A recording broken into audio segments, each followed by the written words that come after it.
You ask Tiger to calculate. This deals with linear inequalities with one unknown.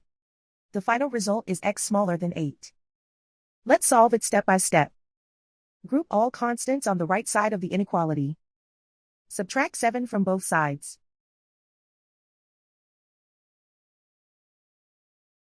Simplify the arithmetic.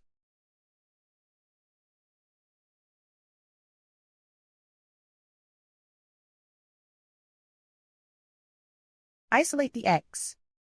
Divide both sides by 2.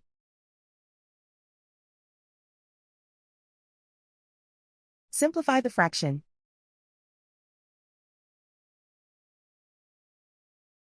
Find the greatest common factor of the numerator and denominator.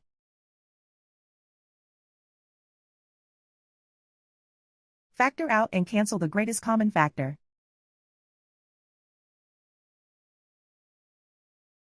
Plot the solution on a coordinate grid. And so the final result is x smaller than 8.